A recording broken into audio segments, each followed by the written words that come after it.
meeshaydii muuqanayso waa waddada marinka u ah magaalada Beledweyne iyo Ceel Jaalle oo ay dadku ugu badan u qaxeen. halkan waa meesha dadka ugu badan ay ku qarraqmeen ama uu daadku ku qaaday. sida idin muuqato dad badan ayaa si dirqi ah ama xoog ah ku soo maraya. dadka kaleeto waxa ay taagan yihiin labada dhinac si isugu gudbaan ama isku socod ay u sameeyaan. dadka meelaha dhooban aad ay ugu walwal qabaan halkan maraan. dad badan oo gaaraya ilaa 12 qofood ayay saaka halkan qaaday oo dadkii waxay noqdeen kuwa ay qaadeen biyaha webiga Shabeelle oo adiga dadkii markii ay qaadeen biyaha waxa soo badbaadinayay dooman ku jira dhinacaan iyo kiliga xaqiisa.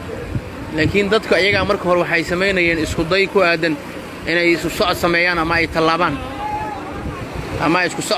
oo ay tallaabaan. saas darteed dadka halka hadda idin kaga muuqanaya biyaha soo jiiraya waxay dhaxmarayaan meesha ugu riskiga iyo ugu xoog badan waana meesha dadka ugu badan qaaday. halka ay doonta saaka ku gadoontayna waa dhinacaan iyo kiliga biyaha idin muuqdo. inkastoo ay suurtagal noo ahayn inaan halka tagno laakiin waa un kiligan meesha dadka saaka biyaha ay ku qaadeen.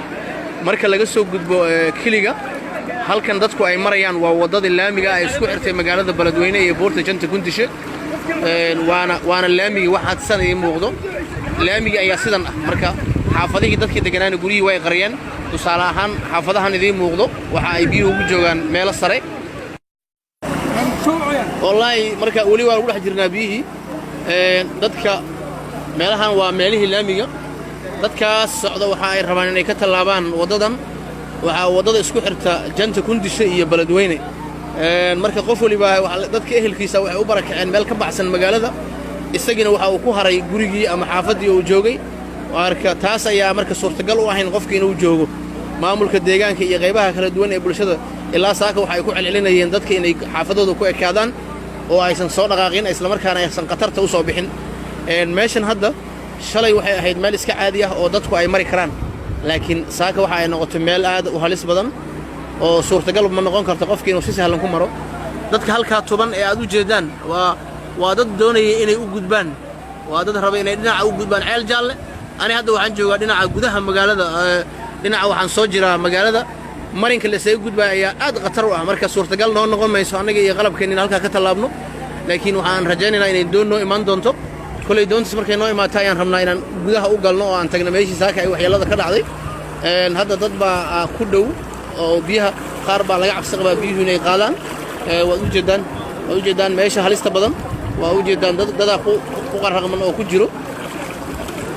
allaha fududeeyo. 4 qofooda ku jirto marka way sii socdaan hadda waa ku sii dhex socdaan. marka allah uu fududeeyo. marxaladda aad iyo aad ay u xun tahay. dadku halkaas ay dhooban yihiin oo qof baa ku dhacay alxamdulillah wuu istaagay waa ka baxay. marka xaaladda aad ay riski u tahay. ilaahay dadka ha samata bixiyo. marka dadku waxay u baahan yihiin gurmad. waxay u baahan yihiin isku socodkaas dadka xitaa ugu yaraan in maamulka deegaanka oo arrintan ka qayb qaata dadka in la joojiyo. sababtoo saacadii la soo dhaafay 12 qofood ayay qaadeen biyahan. alxamdulillah doon ayaa halkan tiilay oo dadka ay ku badbaadayeen oo dadka soo badbaadinaysay. marka dadka waxaan u sheegaynaa in halkan aysan isku soo halayn. wax kasta oo meeshan kaaga jiray biyaha waxay socon doonaan maalmo kooban sida dadka deegaanada Itoobiya jiray ay xaqiijiyeen. marka waxaan ka codsanaynaa dadka inay iska yareeyaan isku socodka. meeshu waa riski qof ayaa loo marayaa. dadka dhinacyahay ka eeganayaan oo waxay fiirinayaan sida ay marxaladda tahay. marka xaaladdu aad bay u liidataa.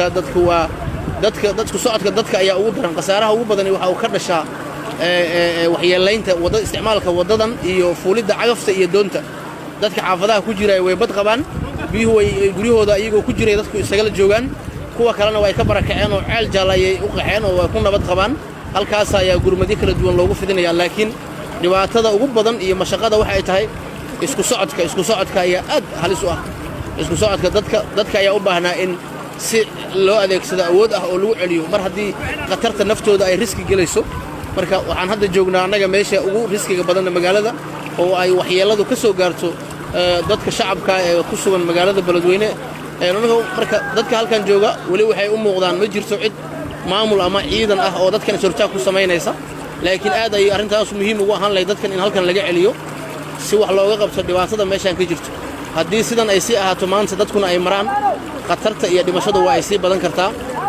marka laga tagay qatartan iyo dhimashadan kale waxaa jiro iyadana cabsi kaleete oo laga qabo dadkii la qallimatay doonta oo ilaa iyo dhowr iyo 10 qofood weli la yahay baadi goobkoodana lagu jiro aanan la ogeyn nolol iyo geeri sida ay xaaladoodu tahay marka xaaladdu waa allow sahal waxaan rajaynaynaa ilaahay inuu badbaadiyo dadka halkan ku jira iyo dhammaan dadka aan isleenahay waxay rabaan inay halkan soo aadaan waxaan isna dadka raba halkan inay soo aadaan ee nagala socdo idaacadda iyo muuqaalka Facebooka inaysan halkan isku soo haleyn waxaan codsanaynaa in dadka waaweyn ay celiyaan carruurtooda sida idin muuqata carruur ayaa ka dabaalanayso buundada meesha halista badan carruurtaas waxa laga yaabaa waalidkii dhalin inaysan war u hayn laakiin dadka nagala socdo idaacadda iyo Facebook muuqaalkan waxaan u sheegaynaa in carruurtooda ay celiyaan waa arrin khatar ah oo aad u khatar badan doon ayaa hadda imaatay si u kaalmayso dadka halkan doonayo doontaas waxay xaadir ku tahay halkan waxa ay badbaadinaysaa ama ay sabata bixinaysaa qofka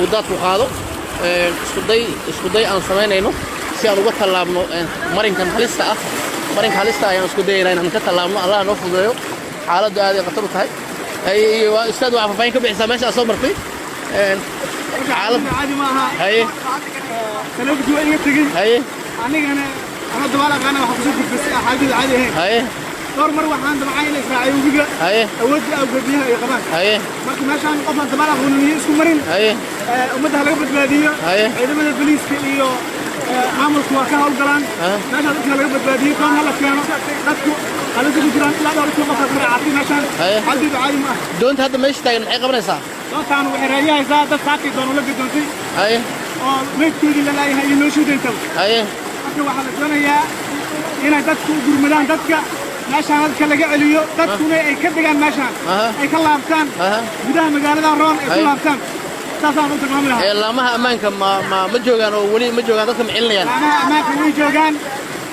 marka hubdiin dad shacabkaahu dadku kula tashamahayaan ayagoo la tashanay iska galayaan biyaha dad badanaa lagu xarka lagu soo badbaadiyey dad badanaa doon lagu soo badbaadiyey dadka qaarna waa raacdeen ilaa xaafadaha laga soo qabtay adiga intee ka imaatay anigu waxaan ka imaaday waxaan wax ka raadinayay dadka saaki ay dadku la gadoontay haye maxaa warbixin naga sii kartaa wax warbixin kuma sii karo weligeena israaciyo oon dabaal xogaa aan aqaanamaha wala gaadka ibna arkoonkaas isku daymaagay haye طبعا markaa xaaladdu ugu weyn anigana naftayda aan la fakaro intaas baa awoodi saaran qiyaasi dadka doonta saarnaa meeqa lagu qiyaasi karaa dadka waxaa lagu sheegay 26 ilaa 27 lagu sheegay Afrika wala badbaashay taas hadda ku maqlaan aniga haye laakiin hadda xaqiiqatan kama hayo inta la badbaadiyo duqii magaalada ka waran iyo dadkii la jooga iyaga magaalada iyo gudoomiyaha hore gobolka Hiiraan Cabdifataah Xasan Afrax dadka la badbaadiyay in galana ayaa la sheegay waa nabad qaba magaalada dadkii ganacsiga ahayna way maqan yihiin ilaa nolol iyo geeri midna lama hayo marka dadka halkan maraa maxaa dhihi lahayd oo raba inay halkan ka gudbaan halkan maraya waxaan uga digayaa in